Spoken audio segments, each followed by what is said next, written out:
YouTube friends, what's going on? DVD back with a brand new video. Today we're talking about the Blackmagic Pocket 4K in my 3-month review. Little disclaimer, this is going to be a long ass video. It's probably like 25-30 minutes. I want it to be an in-depth review to give you guys and to do justice to this camera here, the Pocket 4K, how I've been rigging it, my pros and cons of it, why I purchased it for my business needs. And at the end of the day, is this the camera for you? You know, to do a full upgrade, to replace your current 8 camera, or to bring it along in your current production. With that said, let's go ahead and get started. Why did I purchase the Blackmagic Pocket 4K? Well, last year and the year before, I was spending a lot of time in research and also renting cameras for different projects. Cameras like the Ursa Mini Pro, the C100 Mark II, the C300, and as well as other cameras, right? I mean, I've shot on the mirrorless cameras for many years. DSLRs, right? The Canon 1DX Mark II is my main camera for the last year and a half, and it brought me a lot of value, brought my business a lot of value too. But I knew there was a certain point where I really wanted to move away from the DSLR filmmaking, the mirrorless camera filmmaking, and purchase a professional video camera. And I'll say that again, right? Purchasing a professional video camera, which is what the Blackmagic Pocket 4K is. It's not something run and gun. I know you can kind of rig it that way. You know, you can put it next to your face and film like this, which is really unrealistic. No one in their fucking mind is gonna be filming their camera like this, right? Like there's no way. There's no way.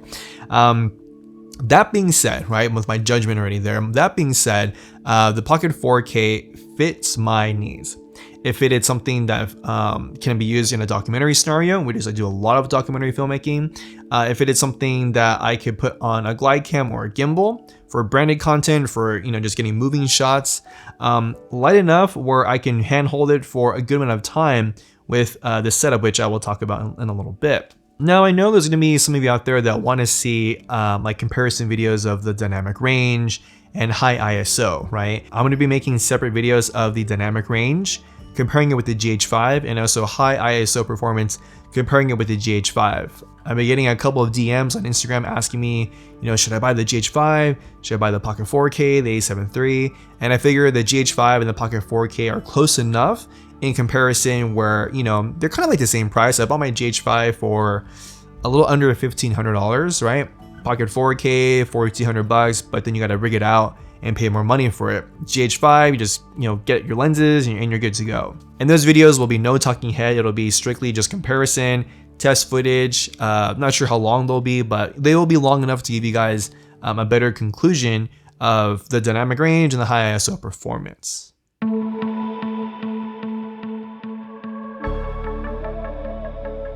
I decided to do a pop-up shop at the Pendry Hotel because the Pendry Hotel to me was super inspiring. Constantly when I'm doing photo shoots and I am doing campaigns, I have to find inspiration. The Pendry to me is a complete mix and vibe of so many different architectural things to textiles that I said, this is it. And at the same time, that's what inspired me to do Salt. It was this global inspiration, certain things from different places that I could bring in and curate a space. When I saw the space that the Pendry offered me, it's a glass box. They use it as a gallery space. To me, I went to school for art, that's what I did, and I thought, what a challenge to make this glass space mine. I brought in the concept of plants to lively the place up. I brought in surfboards because we are a beach store and they're my husband's beautiful pieces of art.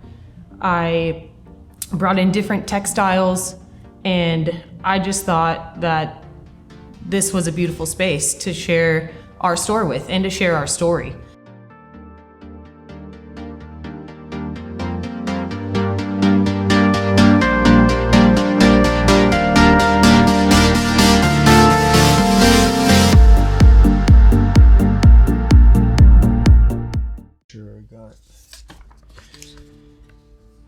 Got my notes here, trying to keep things organized for y'all. Cool. Now, talking about some of the pros of the Blackmagic Pocket 4K, I narrowed it down to basically 4 pros that I felt like if you're going to buy the camera, these are gonna be the 4 things that really stand out. So number 1 is obviously the price. Now, when I bought the camera, it was $13.95, and I guess recently they dropped it down to $12.95. So That's even a bigger plus for you guys. 3075, you're getting 4K 60, both in Blackmagic RAW and in ProRes. You're getting Full HD 120, great color science, great skin tones. You're getting a built-in XLR port. You know, for $3075, you can't really get that unless you go up to like a Canon C100 Mark II. And even then, that camera costs like $3,500, closer to like a FS5, which is $4,000. Second to that are the codecs, Blackmagic RAW and ProRes. Now, Blackmagic RAW, you can only use it in inside of DaVinci Resolve right now. Hopefully in the future they have some kind of plugin, a free plugin that Adobe comes out with that you can use Blackmagic RAW within Premiere. As I still find that Premiere is my favorite editing software. I've been using DaVinci Resolve for the past few months since I bought the camera, as I wanted to give it another shot, and I wanted to, well, you know, I wanted to use Blackmagic RAW. Only way I can do that is inside of DaVinci Resolve. What are some of the pros behind using Blackmagic RAW? Well, you got highlight recovery, you know, in the event, because right now I'm shooting my GH5, but I know, you know, parts of this image are just, you know, completely blown out, like this window here. I can't do anything about that. But in Blackmagic RAW, you have the opportunity to bring back your highlights to a certain extent, right?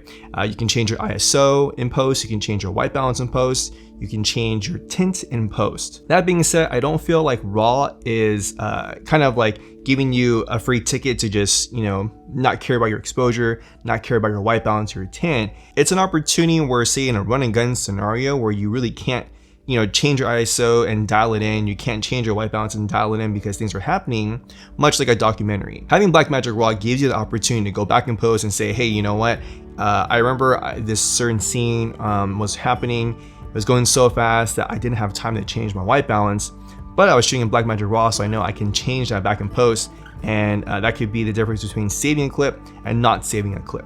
Internal ProRes, you know, for those of you who use Premiere, maybe you're shooting on a GH5 or a Sony camera or a Canon camera, typically you would be transcoding your footage to something like ProRes if you're using a Mac system. It makes it a lot easier for Premiere and After Effects to kind of like scrub through the timeline, so to speak. So now you take that step out, you don't have to transcode your footage because you're already recording to ProRes.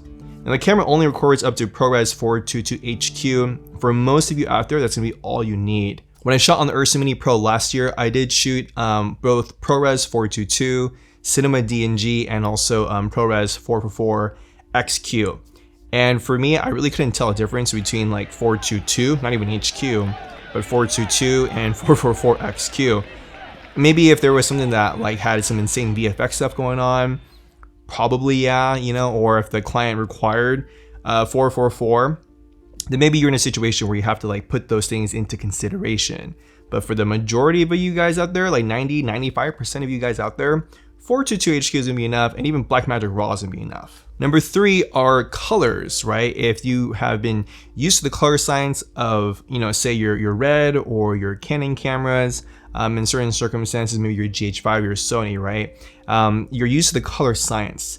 Blackmagic RAW, and especially their color science with the Blackmagic Pocket 4K, reminds me a lot of the Arri cameras, like the Arri Amira, the Arri Alexa. There's just something with the skin tones that look very, very natural, right? Not necessarily like they're pleasing for me because they're natural. Out of the box, you don't need to do a lot of tweaking, right? When it comes to like adjusting your tint or adjusting your hues, you don't need to do a lot of that. And that definitely saves you time, because I know when I'm color correcting, the last thing I want to be doing is trying to adjust someone's skin tone to look natural, right? If you look a little too red or a little too green, you have to like dial it in. And I mean, after a while you get used to it, you know what to look for to correct that in post-production when you're color grading and color correcting.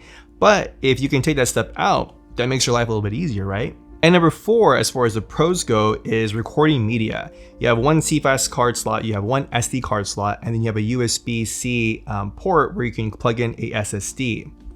Now, best bang for buck is to purchase an SSD and use that as your main recording option. The reason why is because per price, you're getting more storage capacity, and you're also getting the speed that's fast enough to be able to use ProRes 422 in 4K 60, and also Blackmagic RAW 3:1 in 4K 60.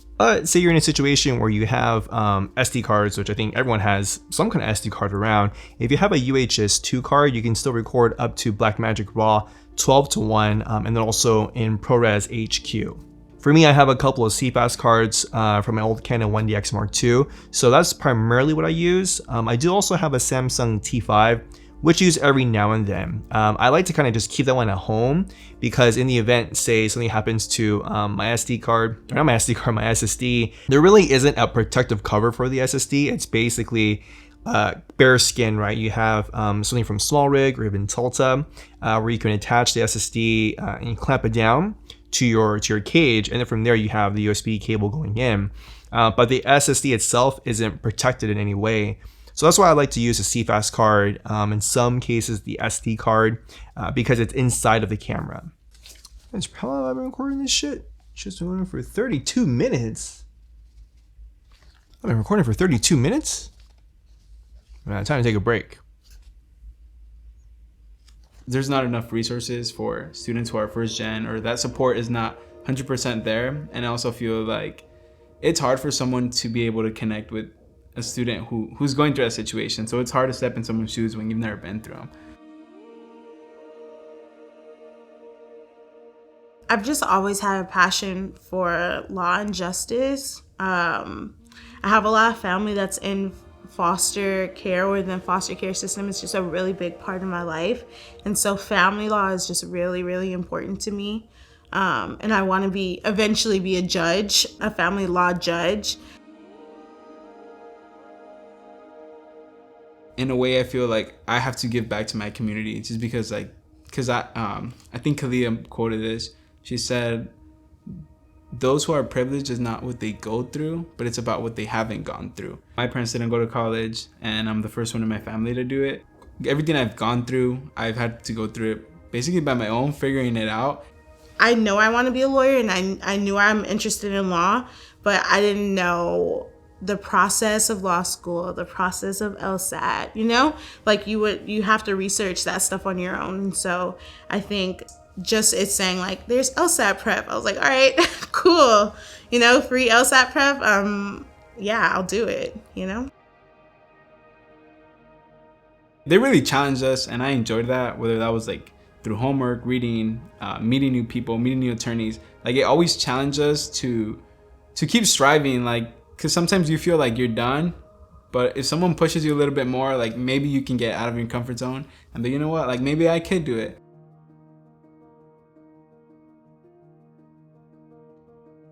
Let's move into some cons of the Blackmagic Pocket 4K as far as owning it and using it.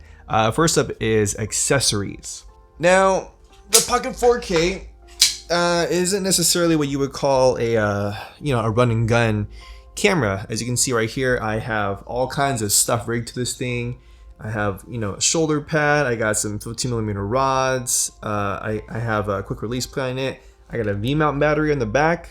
I got a top handle monitor. And that's actually the first thing, is you need a monitor when you're using the Blackmagic Pocket 4K. The reason why is because the built-in LCD is fixed. You can't tilt it, you can't rotate it, you can't do anything with it. It's fixed. So that means is, unless you want to be filming like this every single time, which is impractical and probably not something anyone's going to be doing, you need a monitor. That way you can get different angles. If you need more of like your hero shot where you're filming upwards towards someone, even if you're using like a slider, right? You can't be like using your slider and going like this the whole time. You can't be using your glide cam or your gimbal doing this the whole time, right? So you need a monitor. And I also find that color renditions really aren't the same compared to using a higher quality monitor like a small HD, right? Now the Blackmagic Pocket 4K does have a cool feature where you can send your camera LUTs to your HDMI monitor, so that's a cool thing to have. Now power is the next thing. For me, I use a V-mount battery because it lasts anywhere between 6 to 8 hours for a 95 watt hour V-mount battery. Very, very affordable, anywhere between $150 to like $200. Now the internal battery is basically a Canon LPE6 battery. This battery will last you anywhere between 20 and 30 minutes depending on what frame rate you're using and also what codec you're using. 20 to 30 minutes might be long enough if you're using your camera on a slider or on a gimbal / glide cam, maybe even for some really, really quick run and gun situations. But in general, for the majority of your filming day, 20-30 minutes is not a lot, and especially 20-30 minutes can just be you setting up the scene, setting up your lights, maybe your location, all of a sudden you start getting rained on or something, you need to move locations.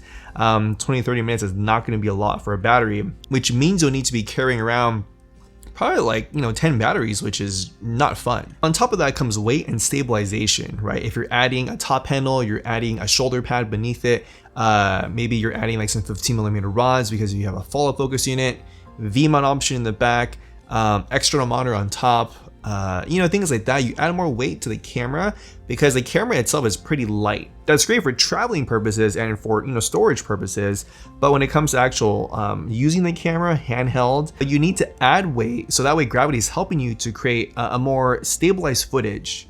The camera has no in-body image stabilization, so if you're coming from like a GH4, GH5, Sony camera, Sony Alpha camera, you're used to having IBIS. Now the Pocket 4K does have an option where you can turn on image stabilization.